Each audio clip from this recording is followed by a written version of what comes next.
How'd you go bankrupt? Two ways. Gradually, then suddenly. That's Hemingway, Taplines listener. The sun also rises, if my aging English major memory serves correctly. I suspect old Ernest may have gotten a kick out of the episode you're about to hear. In the early 60s, a fancy fellow named Bob Uihlein, that's U-I-H-L-E-I-N, for fans of German spelling who are keeping score at home, took the reins on what was then a brewery second only to the mighty Anheuser-Busch in the American beer business pantheon, the Joseph Schlitz Brewing Company of Milwaukee, Wisconsin. Schlitz, a longtime holding of the same industrial dynasty behind the Uihlein packaging firm, was known nationwide as the beer that made Milwaukee famous. It was an absolute heavyweight for its day, and Bob Uihlein was the Uihlein tapped to run it. Thanks to his ham-fisted leadership, his family's appetite for passive income, and the industry-disrupting impact of a resurgent Miller Brewing Company, plus some truly inopportune macroeconomic headwinds through the 70s, both Schlitz's liquid and its liquidity would be in irrecoverable disarray in less than 2 decades. How? 2 ways, listener. Gradually, then suddenly. Joining the show for her 3rd Taplines appearance is the brilliant historian and writer Maureen Ogle, author of the vital industry history Ambitious Brew, to talk about how exactly Uihlein & Co. managed to erase a century's worth of Schlitz's industry-leading, Milwaukee-born brewing legacy in the 60s and 70s. Our previous outings with the inimitable Ogle cover the beginning and end of the light beer wars, and I highly recommend you go back and check those out in the Taplines feed because they're absolutely germane to today's conversation. But on this episode, we're talking Schlitz, which means we're talking recipe fiddling, we're talking SEC rules violating, we're talking disastrous commercial commissioning. I mean, the works. If there was a blueprint for how to run a storied American brewery into the ground, it would look a whole lot like the timeline of Schlitz's demise. Get ready for a mess, listener. It's historian Maureen Ogle, it's the beer that made Milwaukee famous, it's how the Uihlein Schlitz the bed, and it's all right here, right now, on VinePair's Taplines. Maureen, Maureen, Maureen, Maureen, I'm begging you, please don't take my Schlitz. Oh, my goodness. Hopefully no one has just bailed on us already. Maureen, no. Welcome back to Taplines. Thanks for having me. I don't think you should quit this particular day job just yet, Dave.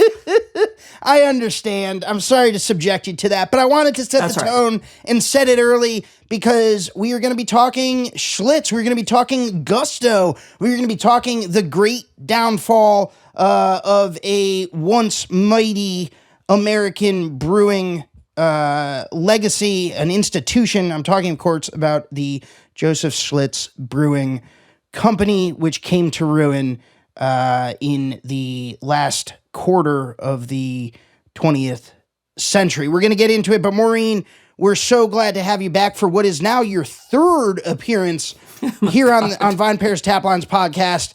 I said before, I'm going to get on this right after we're done recording. I've got to manufacture some challenge coins or something. We gotta commemorate this moment. But thank you for being here. Thanks for having me. Where are you joining us from? What's called the nap room in our house in Ames, Iowa. Okay, well, we're going to try not to put our listeners to sleep. No. And you are, of course, as always, bright-eyed and bushy-tailed. You're game to talk Schlitz.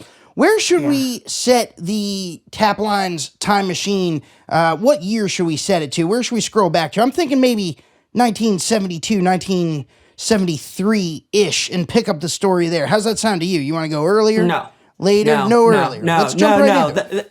The seeds were planted in the early 1960s. You got to start there. Scrub us back to 1960s. Right. Let's go. Okay. Are we talking Democratic Convention in Chicago, 1968? When are we talking here? Yeah. We're talking 1962 is when things began to go bad. Okay, for so Schlitz. Take us in. Okay, well, first of all, for you young'uns who don't know who Schlitz is, because there's no reason. Yes, for the whippersnappers, Schlitz Brewing was founded in Milwaukee in the 1850s. So it had been around for a very long time. It was constantly neck and neck with Anheuser-Busch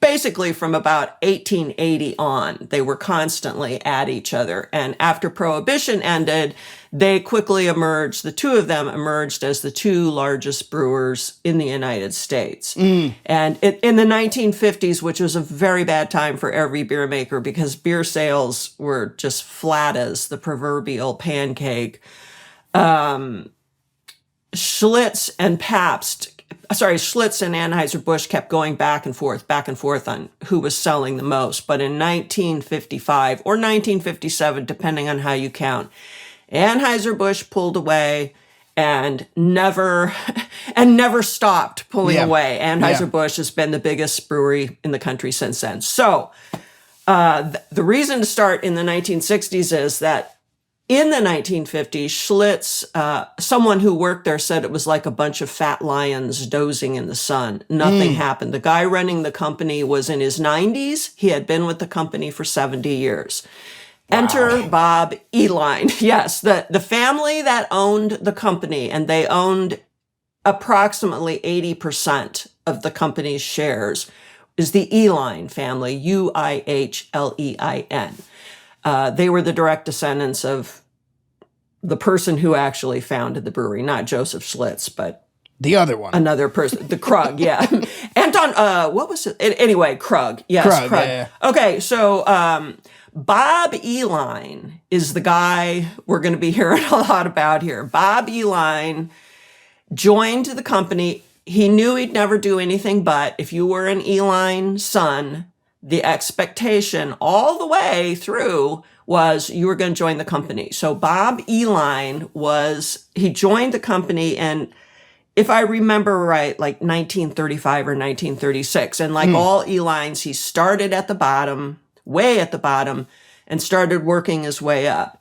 And he was essentially stuck under Saul Abrams, the 90-something guy who'd been there for 70 years. And he was getting, as you might imagine, Bob Uihlein was like, how long am I going to be sitting here treading water in a vice presidential position? A little restless, yes. So between 1960 and 1962, finally he persuaded his fellow Uihleins, who really were calling the shots. If something was going to get done, the board, which was overwhelmingly dominated by Uihleins, pretty much had to approve everything. But finally, they elevated Bob Uihlein to the position of president. So here it's 1962. Bob Uihlein finally is in charge of the whole banana. And man, did he proceed to screw things up.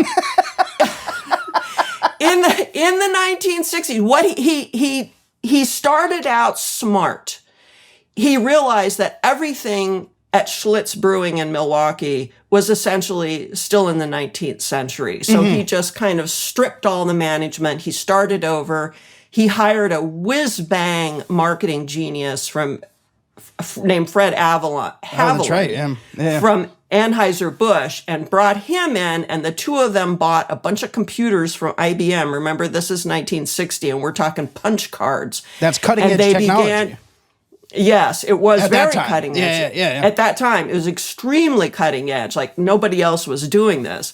And they started doing a whole bunch of customer surveys, feeding in their data to see what the punch cards would return and so on and so forth. Because he's trying to figure out, how can we make more money? He's an Uihlein. All the 468 Uihleins who hold the shares, man, they want returns on their dividends. And they're not very happy because they snooze through the 50s. So Bob Uihlein sets out to just remake the entire company, and he you have to do a lot of reading between the lines when you're reading the journalism covering people like this. But it's clear that Uihlein wasn't nuts about making decisions. And despite spending a year in brewing school, which was a rule, if you're an Uihlein and you're going to work in the company, you got to spend a year at a brewing school. So he did.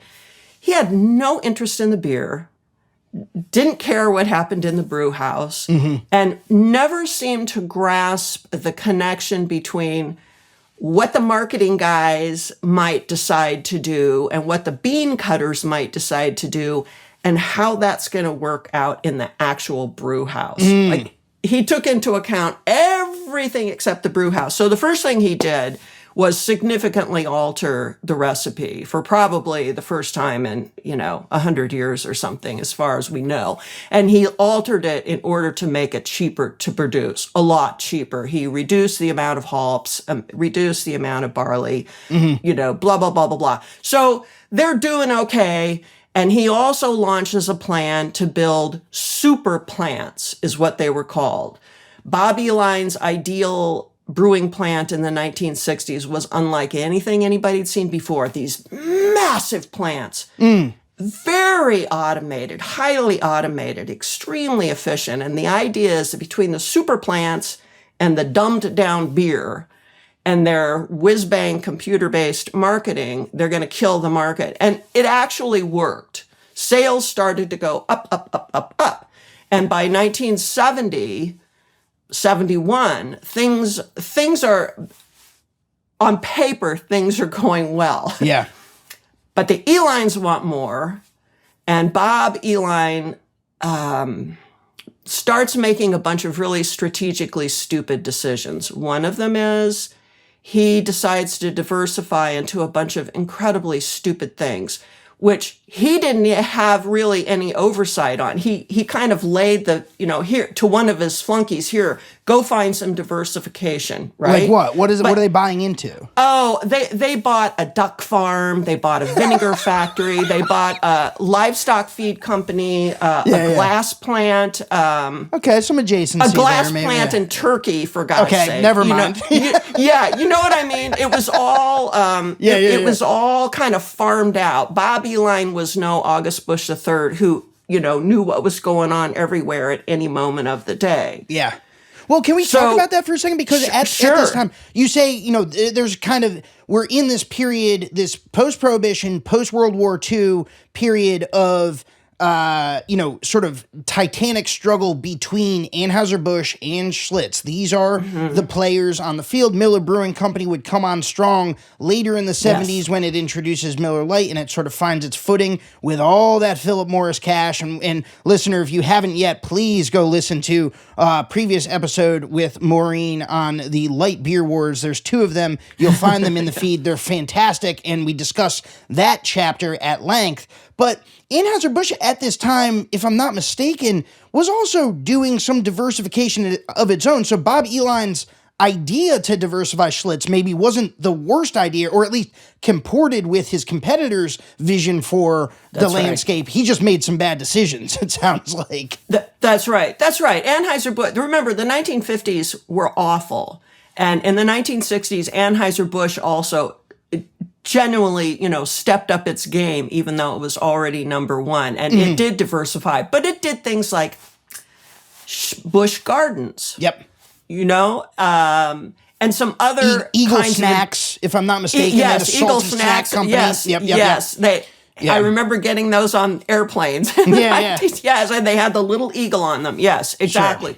Sure. So their diversifications made far more sense than a vinegar plant and a duck farm. A vinegar plant sounds like a punchline to a joke about how someone goes broke. Yes. I put all my money in the vinegar plant. Yes. And as one analyst said at the time, when they start out talking to the big wine companies, and I draw on a blank on the name of any big wine company. I think Nicholas was one of the big ones back then, or that was a big wine distributor. Gallo, of course. Krug, yes.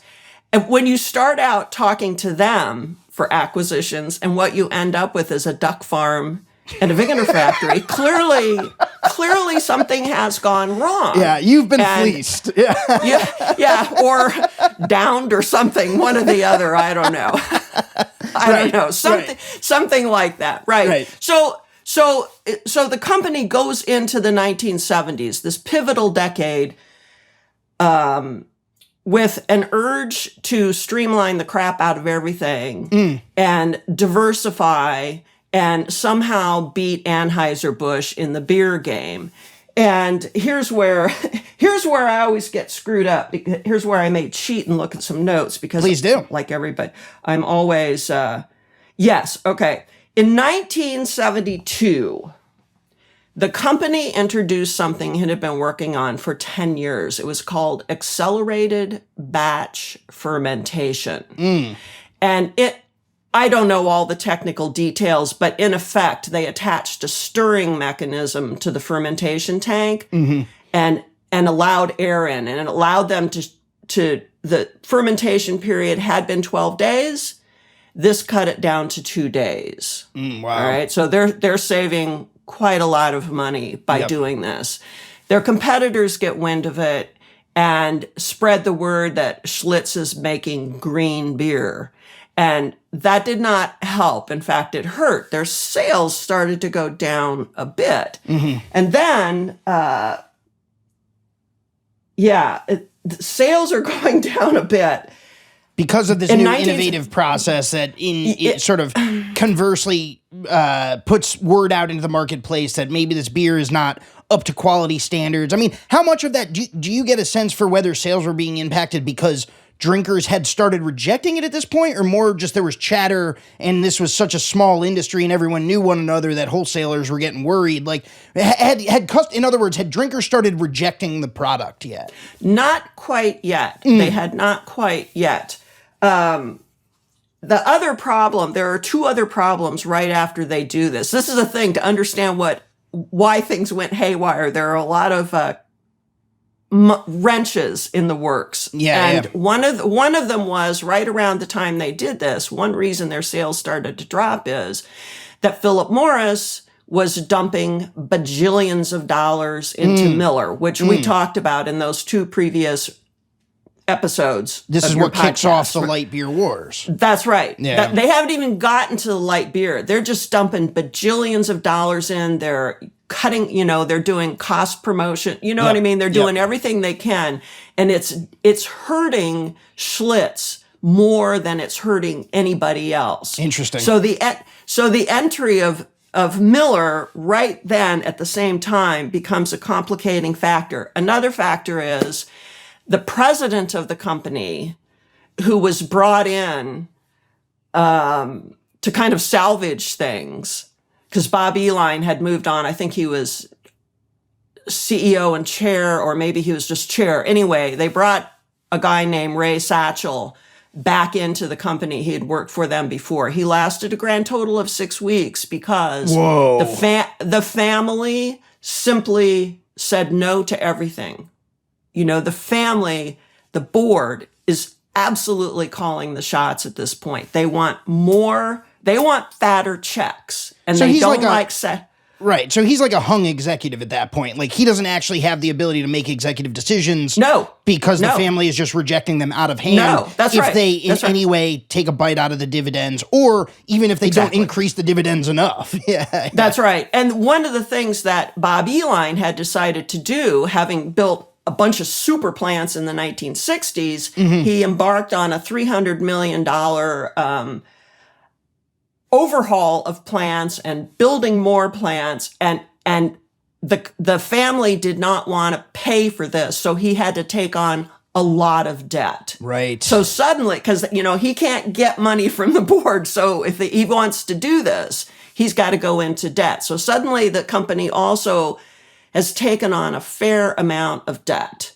So things are suddenly going sort of squeaky. And in the middle of all of this, hanging over everything, is the great panic at the gas pump. I was going to say, this is not a time to be taking out an enormous amount of debt. No, that's right. That's right. For the youngsters, I was a young woman when this happened, and I'm here to tell you it was not a lot of fun. In the 1970s, for a number of reasons, there was a period of just extraordinary inflation. Prices just shot up because the oil producing companies had decided to withhold oil from the planet. This is the rise of what people now know as OPEC, right? I mean, OPEC. That's right. This was OPEC. That's right. First time starts flexing their muscles in a way that affects the American gasoline markets. And it's havoc. I mean, you lived through it. Tell us just briefly. I know this is sort of backdrop, but for people who don't know, what was that like, Maureen? Well, for example, I mean, it's not just gas. Fuel prices accelerated. Across the board. If your electrical bill or heating bill had been, say, $10 a month, all of a sudden it's $40 or $50 a month. Whoa. In 1974, the price of barley tripled in the space of a year.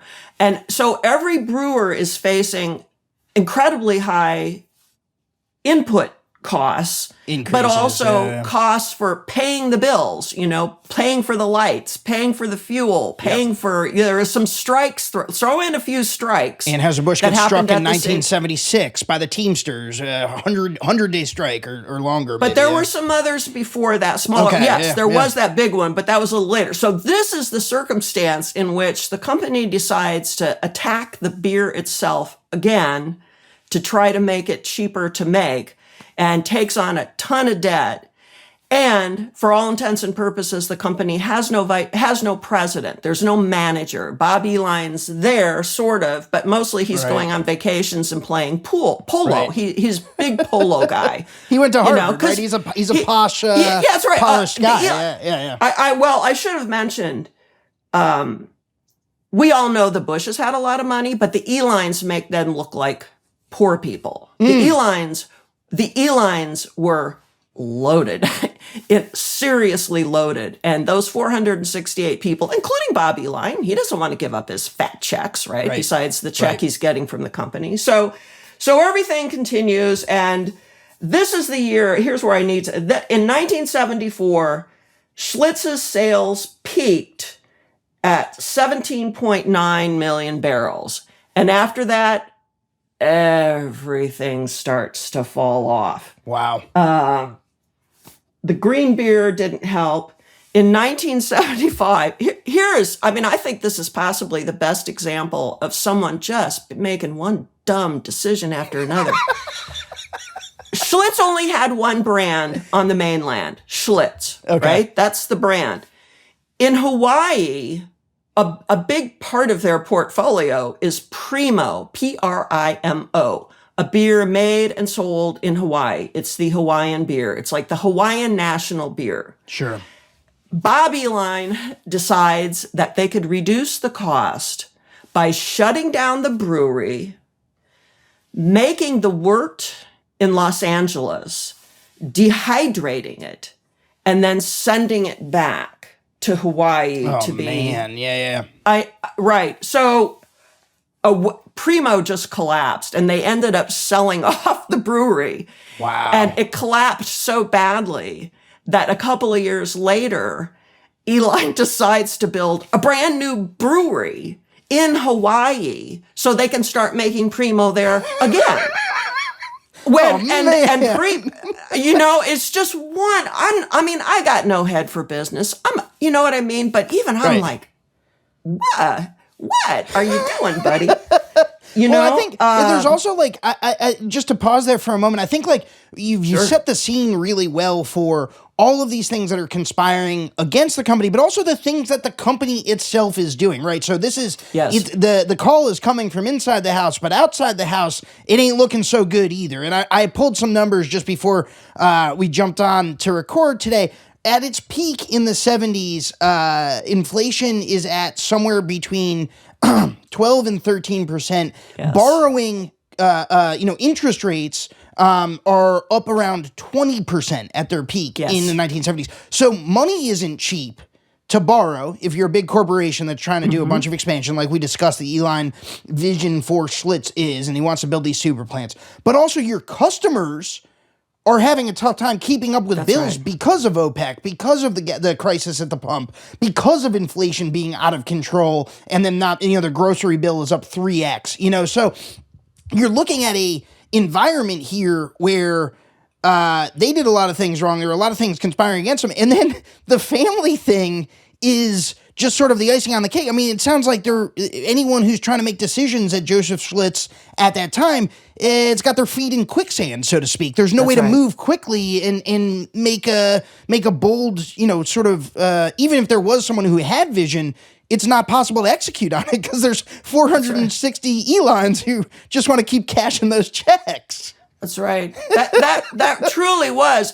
And it wasn't after Satchel left, and there was, they just kind of drifted for a while. And then Bob Uihlein went back to being president, which is to say they still really had nobody hands on. But the family just resisted everything. Wow. That was given to them, so it was hard to get anybody to come on. And it is a publicly traded company at this point, but they hold almost all the shares, right? Almost all. Gotcha. In 1970, they held about 80%. Wow. Which is a pretty nasty chunk, right? Yeah. I mean, it makes it hard to get anything done. Sure. So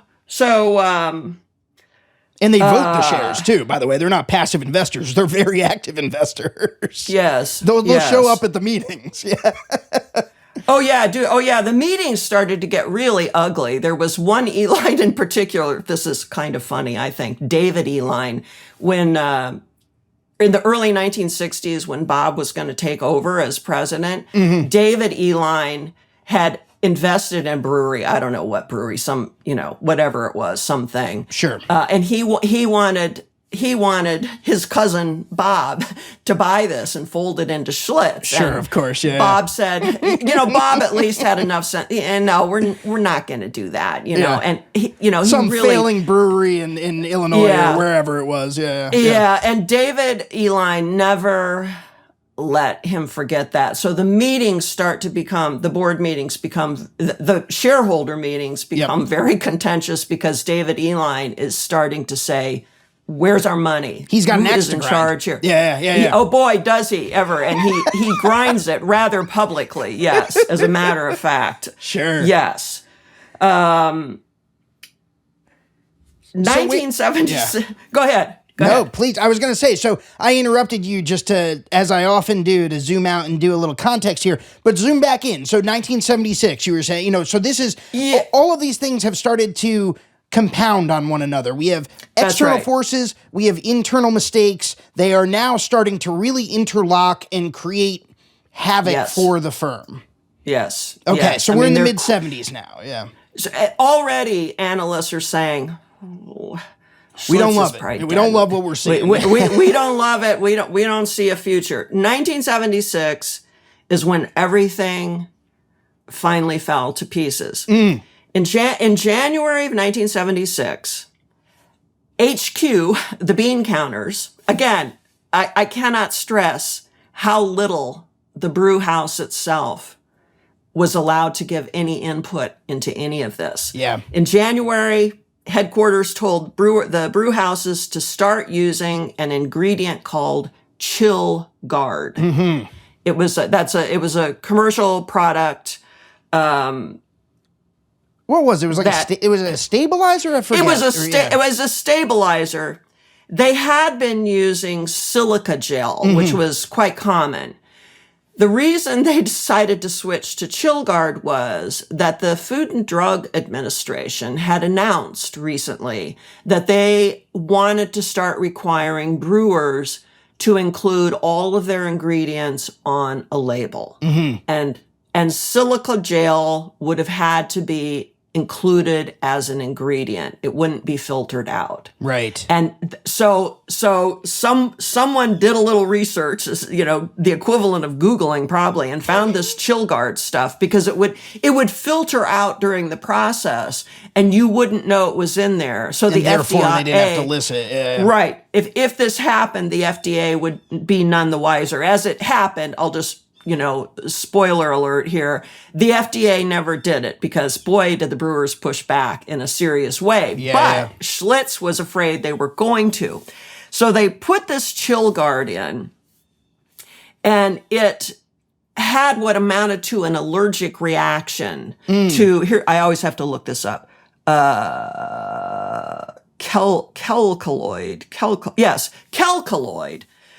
They also used Kelkaloid, another brand name, as a foam stabilizer. A foam stabilizer and a general stabilizer, right? Well, the two interact in a nasty way. And the beer, it shows in the beer. You can actually see it in the beer. The beer doesn't look good. It tastes okay. There's what's left imperfection. of it. It's like suspended in the solution, basically. Yes, it looks like there's a bunch of flaky stuff floating in it. So a plant manager alerts HQ. We have a problem. There's something wrong with the beer, right? We need to... No response. Wow. The VP who was supposed to respond to this just... No. Shuffled the memo to the other side of his desk. That's right. So we can, let's just forget about that. That is how detached management was from the beer. And again, not to sort of pump AB, but I got to tell you, even in his worst moments, August Bush III would never have screwed with the beer that way. You know, this is the whole raison d'etre of the company. And if you screw with that, there's just not going to be anything left. So what happened was... finally, in summer, that brewmasters managed to get someone's attention. So they're ringing the alarms. Hard. They don't want to be putting this stuff out. Yeah, I'm sure. Yeah, that's right. So the decision was made again in Milwaukee in an office that they would take out the Kelkaloid, just take that out altogether, and leave the chill guard.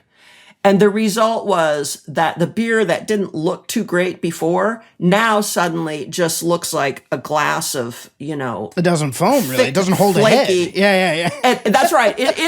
Somebody said, they'd taken out so much malt and hops that the beer just was this flat, flaky product. Oh. And the FDA finally called them on it. In that summer, they literally bulldozed 10 million packages of beer.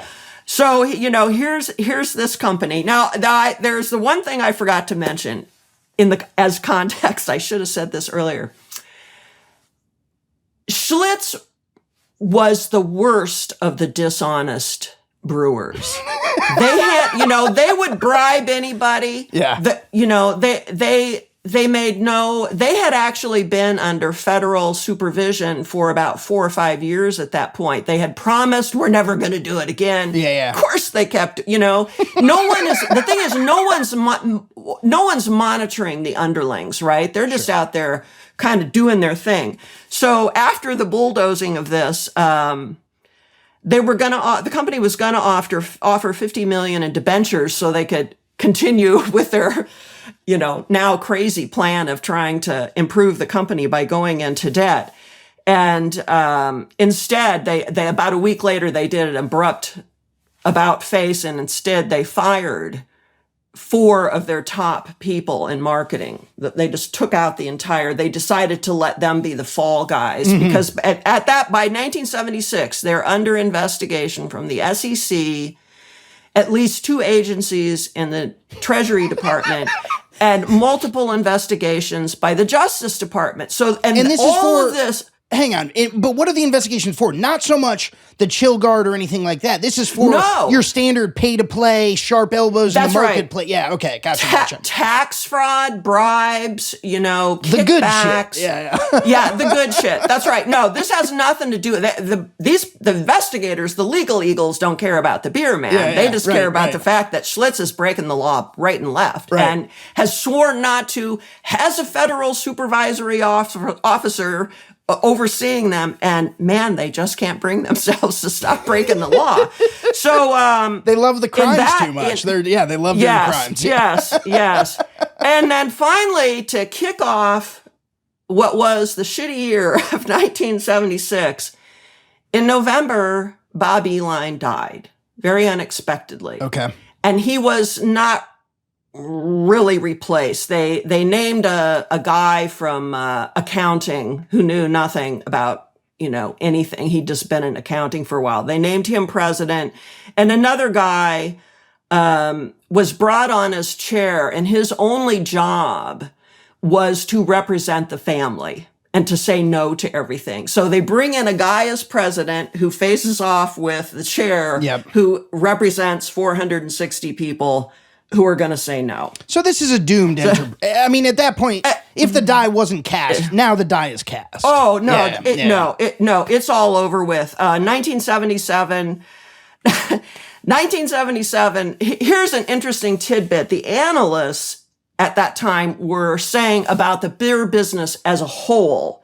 that it had devolved into an industry with exactly two categories, premium / super premium and light beer. Because by 1977, light beer and Miller have simply taken over. They're going gangbusters. They're going gangbusters. They got $1 bajillion. Miller Lite is the biggest selling beer in the country. Wow.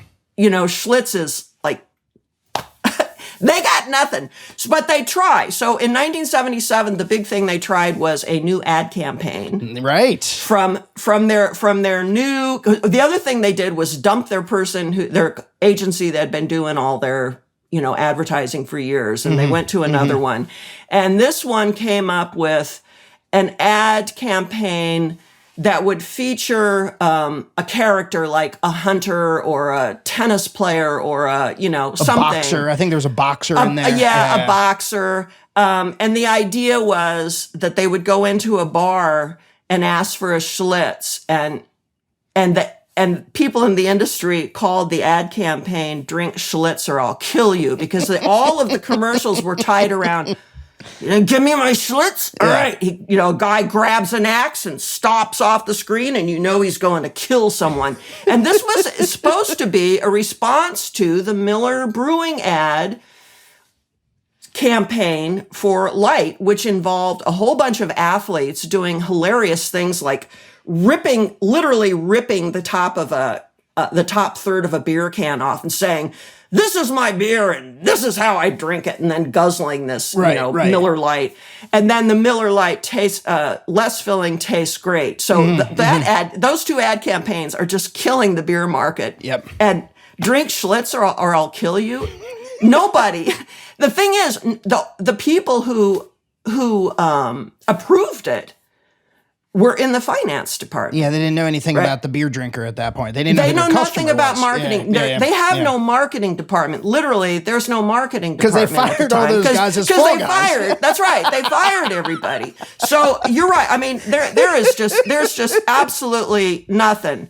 1970. This Schlitz campaign and the bad beer. Remember, the year earlier, they'd made beer that.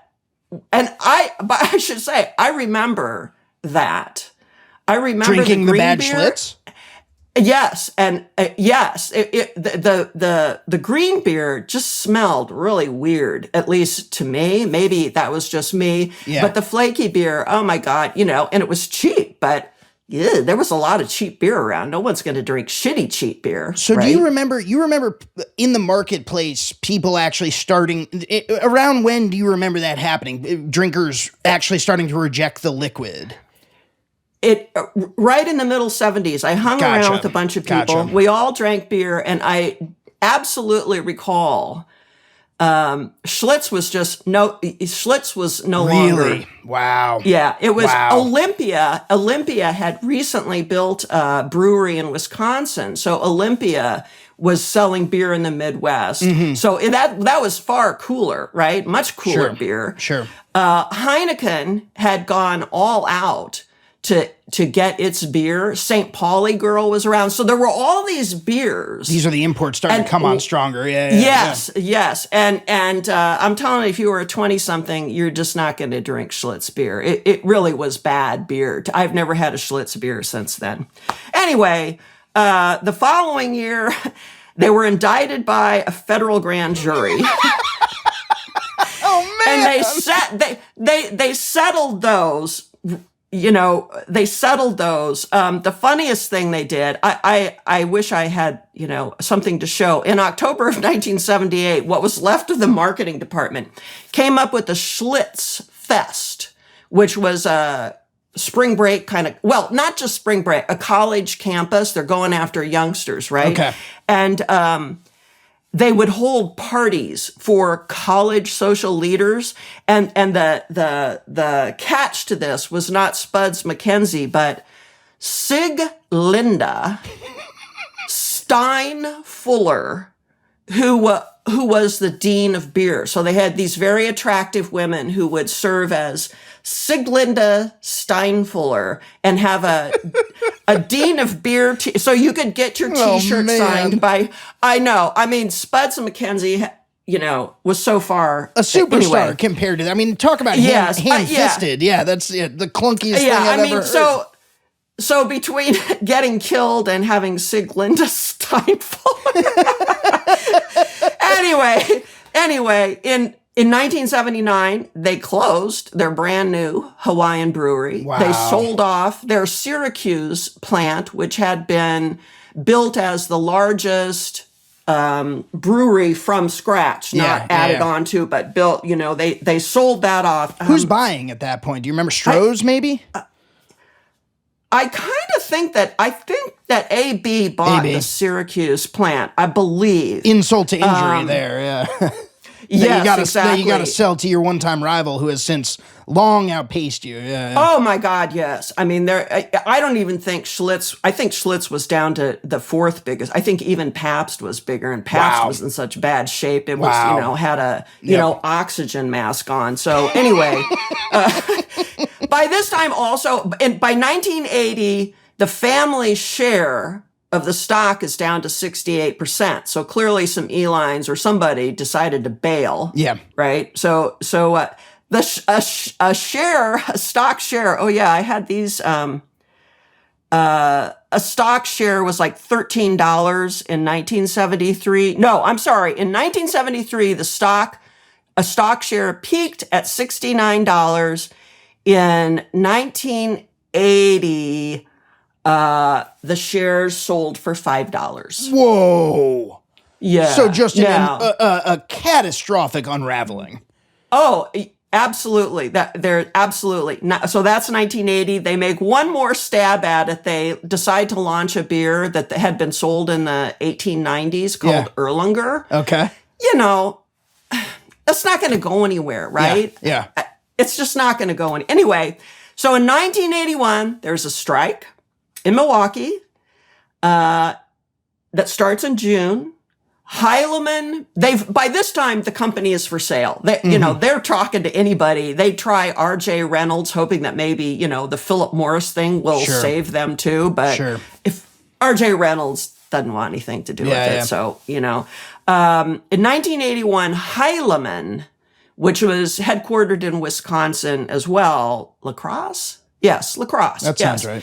Heilemann was one of those companies that came into being after Prohibition, and they'd managed to stay alive, and they got through the 50s and 60s by buying breweries that didn't survive. So they have cobbled together a pretty substantial presence. They're like maybe the sixth or seventh brewery in the U.S., something like that. They make an offer. Pabst makes a counter offer, as if Pabst could, what a dumb idea. Yeah, where does Pabst have? Pabst doesn't have any money. They're barely that's surviving. Right. No, that's right. In September, the strike was over, but the Milwaukee plant closed for good. And that was the day that people in Milwaukee realized this is... Anyway, the Justice Department did not allow Heilemann to seal the deal because it had antitrust questions. But in 1982, is that right? 1982, Stroh finally ended up with Schlitz. What was left little of it? infinite, what's left of it. Yeah. Wow. But it really from, their peak is in 1973. And then 5 years later, they're just, if you want to know how to destroy a company, Just do everything they did. Yeah, my God, the template, the blueprint is right there. It really is. It's Bob Uihlein. If you read the profiles of him over the years, he's always, he's not really a hands-on guy. You got to read between the lines, but he, yeah. And the thing is, nobody else in the family wanted it, right? His two sons had already gone off into ranching. They were going to make their money in ranching. They wanted nothing to do with the brewery. So what a sad end to... I mean, at that point, like, again, as you mentioned, in 1962, it could even come out of the 50s where, beer was in trouble, or it was a sort of languishing marketplace and whatever. Schlitz, at that time, halfway through the century, is still an American institution. I mean, this is number one is Anheuser-Busch, number two is Schlitz. It builds with Pabst to some extent, builds Milwaukee, right? And Miller, of course. This is one of the iconic heritage breweries, and what you realize is that even for an institution like that, with pillars, deep into the community and deep into the industry, it actually is a lot more precarious than you might think, because Bob Uihlein and the various flunkies who were installed at higher reaches of the company, and of course the 460 Uihleins who wanted nothing but dividends, they were able to make kind of short work of what was, a behemoth for its time. It didn't take long. No, it didn't. It did not take long. And again, it's hard to know how it would have played out had Philip Morris not bought Miller, because the kind of big elephant in the room for all of this is it's hard to describe just how disruptive that acquisition was, because Philip Morris just dumped so much money into the industry that it just simply altered the equations for advertising, for sales promotions, for discounts. It just and they did that in the space of just a few years. So you can turn a brewery around in a few years, and you can destroy a brewery. But I think one of the biggest issues with Schlitz was they're the ones who had the advertising slogan that Schlitz was the beer that made Milwaukee famous. Right. And from 1962 on, there was just no one in the company who gave a damn about the beer at all. That was the last thing on their minds. Yeah. Uihlein had this philosophy, which according to some reports he'd acquired from the underlings around him, that what you could make the greatest beer in the world, you could make the best tasting beer in the world, but if you're not making any money, what's the point? That was, so if the beer is shitty, we don't care. He believed firmly that no one was ever going to notice. You have super plants making bajillions of gallons of beer, nobody's going to notice what it tastes like. You make it up. What's the line in the industry is you make it up on volume, right? Well, you can't make it up on volume if people stop buying it. That's right. So, it really is a classic. Well, I hope there aren't more examples like this around. Maybe there are, but geez, well, man. that's a good question. Wow. You wrote, I think, the definitive history of the American brewing industry in Ambitious Brew. You've looked at other industries. You covered the rise of, I guess, commodity beef. You've looked at a bunch of different industries, and you've also lived a lot of this, these experiences. You've gone through these decades. Is this, one of the great downfalls of sort of like corporate malfeasance or neglect? What are the others? What are the comps, Maureen? I can't think of it. Yeah. I really cannot think of one. Wow. This was so... Maybe latter days, maybe a GE, for example, which loses its way in the end of Jack Welch's years and whatever, and finally is a company for shareholders and not for light bulbs anymore. Okay. Yeah. Maybe. No. Yes. Yeah. But certainly there's not. Yeah. Wow. All right. I want to go back a little bit, because I do think that it's worth discussing. We discussed sort of the way over time Uihlein fiddles with the liquid in a way that it sounds like, did you get the sense when you were reporting on this and when you were doing the research and reading about, reading the primary source and whatever, did he understand at all what he was doing as he was taking, Jenga pieces out from the tower? Like, did he understand that he was weakening, the quote unquote platform, the liquid, or was it pure ignorance? I think close to pure I think it was a combination of, probably ego, probably being the fifth generation, I guess, to run the company and just taking a lot of stuff for, again, this guy was off on vacation or off playing polo a lot. Wow. You know what I mean? He was kind of a jet setter. Jet setter, yeah, like almost a dandy, it sounds like a little bit. Yeah. He got the job because he was the last Uihlein. Who would take it, it sounds like. Yeah, he was the last one who had been at the company that long. He started in what did I say, 1935, 1936, something. He'd spent his whole career there. And I think he just,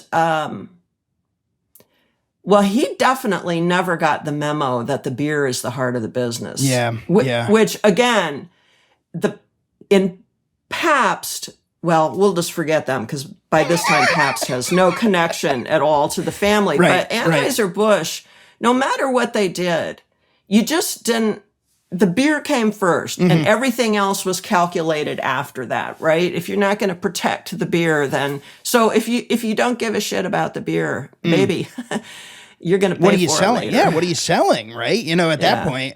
Well, I think there's an irony there because like at its inception, Anheuser-Busch, the earlier generations, not August Busch III, who, compared to Bob Uihlein, sounds like a genius. Yes. And he was. To be fair, I think in hindsight. We may not like the guy, but he knew what he was doing. Right.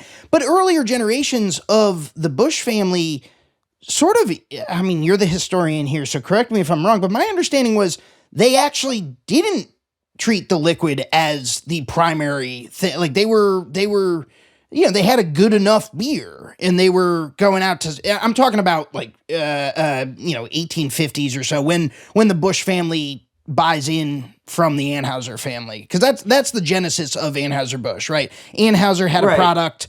The Busch family comes along and is like, well, he's floundering, but we can make this work. They form a partnership. I know I'm generalizing here, but isn't that more or less how Anheuser-Busch comes into being? Yeah. Actually, he married in. Okay, cool. All right, so whatever. In any case, Uihlein does not treat the liquid as the most important thing. I like the what's the Greek like the ship of Theseus, where it's like the thought experiment of like, how many things about a ship, like a seafaring vessel, can you remove before it's no longer a ship, right? Like, well, you can take the mast, right? Okay. Well, you can take the prow, right? Okay, it's still a ship. Well, what if you take the hull? Well, I don't know. Gosh, now we're kind of getting down to it. Right, that's basically like what Uihlein was doing with the beer, right? Like, with Schlitz itself, it's like, okay, well, we can cut some of the barley here. Okay, well, what about the hops? Yeah, we can probably subtract some of that, okay? Like they were, go ahead. But by the end, but fast forward 5 years and it's like, well, hang on a second, like, this thing, when you pour it into a glass, it's flaky, it's murky, it doesn't have a head. There's actually not that many actual hops in it or actual malt in it. What do we got here, fellas? Like, I'm not sure that we got a beer still. Yeah, they were using corn syrup. Yeah. And they were using hop liquid rather than pellets. They'd gotten it down to the They were cheapest. slicing. Slicing everything they can slice. By the way, I will say, as far as I know, I don't have access to any family documents, but the Busch family, they never...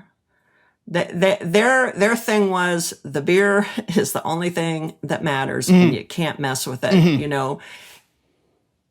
Maybe some of them weren't beer drinkers, but they grasped the concept that if you run a brewery, the most important thing is the beer. Right. Which doesn't, it doesn't strike me as too hard of a thing to learn, but so Bob Uihlein never got that memo. Yeah, and so I guess that's a question I would love to try to explore here to the extent we're able, or speculate if we're not able to make, if you're not able to make a firm prognosis of it. But where does Uihlein get that notion? Where does Schlitz go wrong under his hand? I mean, why would he think that?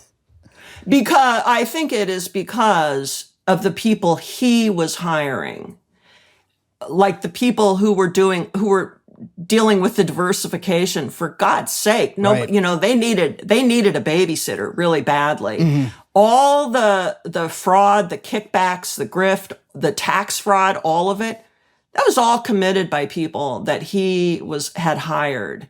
And among the many things that I read about Schlitz was that Bob Uihlein was surrounded by people who told him that in a big company like this, it's not the beer that matters. It's, efficiency. It's cutting costs. Right. So that's what you need to focus on. And he did not push back on that. He was not a beer-centric Uihlein at all.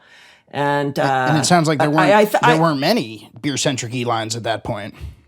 There weren't, and I think truly he created a company culture where the beer was the least important thing, because by the time after Satchel left and they didn't hire a new president, anybody who got elevated came from basically the accounting department. Right, They were all finance people, and like the guy who's supposed to be overseeing the brewery, some guy calls him up, the brewmaster calls him up and says, "Buddy, we got a problem here." And he doesn't do anything. Wow. That, I mean, if you're running the company, it seems to me the people you hire have to be part of your responsibility, even if you're not hiring them directly, So I don't think Bob Uihlein, I'm sorry the guy died. But rest in peace, Bob Uihlein. But I don't think anybody can, talk themselves into saying that somehow he was a misunderstood genius or anything like that. Right. I think he was just absolutely the wrong person for the job, and they should have had a hint when Satchel came back and he left after 6 weeks. That should have told them something. You people are crazy. Because they had put a lot of faith. They knew Satchel, they had a lot of faith in him. Bye-bye, baby. What about, I want to sort of throw a theory at you here. I mean, because we talked about some of the broader shifts that are happening in the, in the background in American culture, in the American economy, in the global economy. I want to look at maybe you mentioned that Bob Uihlein instilled a culture at Schlitz, or appeared to, basically, based on the consequences of what happens under his reign, of, cost cutting, of deprioritizing the actual product in favor of the dividends it can spit off quarter over quarter. And it seems to me that there's at least some parallels there with what's going on in American culture vis-a-vis professionalization and higher education, filtering into the marketplace, MBAs going out into the world and looking at plants that are, have produced a real product for the last 50 or 100 years or whatever the case may be, and saying, hey, we can do it better.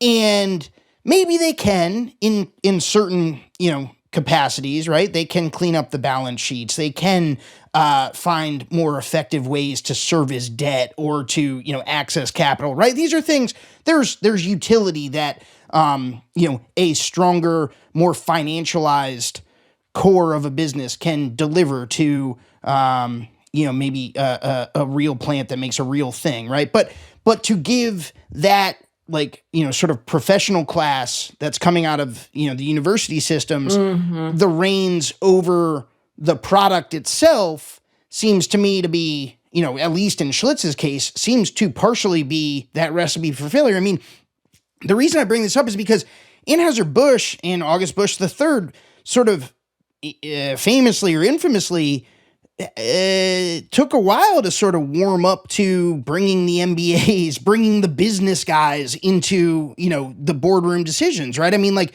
August Busch III was, he was, raised in the brewery. He had an incredible mind for the business, but was never, or at least for a long time, was not that keen on hiring business first people instead of brewery first people or beer first people. In other words, do you see where I'm going with that? Like, there seems to be a broader shift with like the pipeline of like talent that is making it into the upper echelons of the beer industry around this time. And Schlitz maybe is on the vanguard of deferring too much to higher educated sort of decision makers at the expense of people with hands-on experience. Does that resonate for you? Tell me. Yes. Yeah. And that actually did begin in the 1960s. Bob Uihlein did bring in a bunch of young men, naturally, young men, MBAs, young MBAs. And they were the guys running around making half of these decisions. Anheuser-Busch always had experts on hand, and they always listen. Like when Bob Weinberg spoke, the very famous beer analyst, who I think is now dead. I'm sure he is, but he for years. I mean, they respected him. They respected people with talent and ideas. But everything I've ever read about Anheuser-Busch indicates that no matter what happened, you have to protect the beer first. In the 1970s, when the price of barley tripled in the space of about 9 months, right, they were not going to do anything to change the beer because no matter what happened, the beer was what mattered. And I'm pretty sure that August Busch III brought in some of his own experts, but he never allowed himself to fall into their mindset. And it's clear that Bob Uihlein was really wowed by the MBAs. Let's diversify. Yeah. Let's, we can cut $50 bajillion if we just, reduce the hops by whatever. Right. They say, hey, you're spending a lot. Yeah, right. You're spending a lot of money on barley. Yeah. What if you just didn't, Bob? And you're like, well, gosh, I guess. Right. Yeah, well, August Busch would have a different answer to that You'd question. Throw him out of his office. Probably. He, I just think this is a case where let's just take the legal difficulties. Schlitz was in legal difficulties for 20 years straight. Yeah.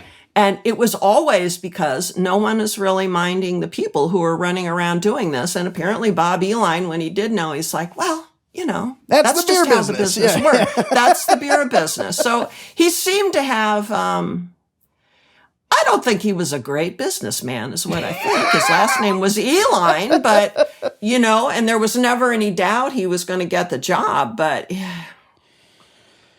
they'd have been better off with a different person. Clearly. Let me put it that way. They might have made it. Clearly.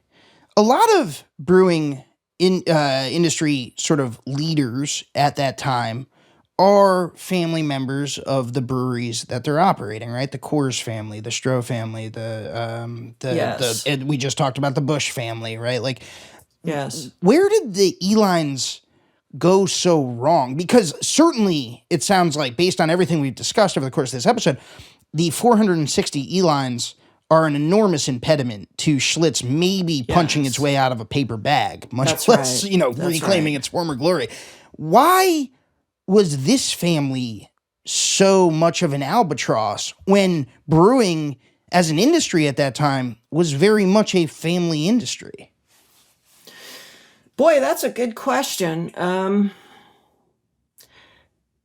were too many of them, first of all. Well, there were. The thing is, like in the Busch family, a lot of people unloaded their shares. Right. They were not dependent on them. But this, this was it was a German family, right? There were 4 brothers, And they probably had God only knows how many kids, and then they had God only knows how many kids, and they all just got used to living off the brewery, right? I mean, this is and they're wealthy. They're very wealthy people. And they want the ship. Let's keep it going. Now, I will say I'm a little surprised that the family let the brewery sleep through the 50s. I think it's because the family, Saul Abrams was in his 90s. He'd been there for 70 years. Unbelievable. And if they'd had any brains at all, starting in about 1948, they would have just done an overhaul and, introduced kind of modern management and so on and so forth. But they just, the family just remained an impediment. Wow. Like the Bush family only owned 25% of the company. Sort of famously, Schlitz, when AB InBev happens in 2008, people in St. Louis are astonished at how little the Bush family actually owns of the company. That's right. Yeah. That's right. They had, when the company went public in, I think, 1933, the Bush family never had, control of the company. Right. And nothing like the 80% that the Uihleins did. That's right. Yeah. They just, if there was a mistake, and I don't know, I guess people just kept passing their shares along and wouldn't, So, but all the other stuff, I mean, the inflation and the interest rates of the early 70s, I remember that so clearly. And it was hard for every company. Every company in this country struggled, and many went out of business because it was just tough. And it was not a good time to have management missing in action. Management taking out enormous amount of debt on the head of a company with a shaky foundation. Management fiddling with a product from the boardroom rather than from the brew house floor.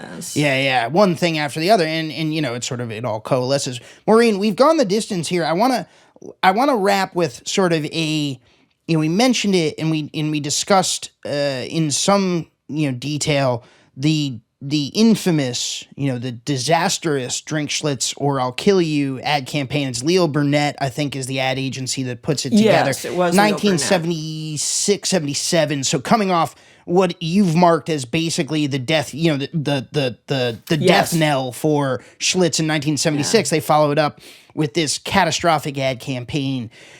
The campaign, it seems to me, though it was a mess and it failed and it was like clearly not good for the brand, it seems to me that the campaign may have been unfairly blamed for Schlitz's down, because to the rank and file consumer, they don't know anything about the machinations that are going on in the company. Right. They don't know that Bob Uihlein, dating back to 1962, is making one bad decision after the other.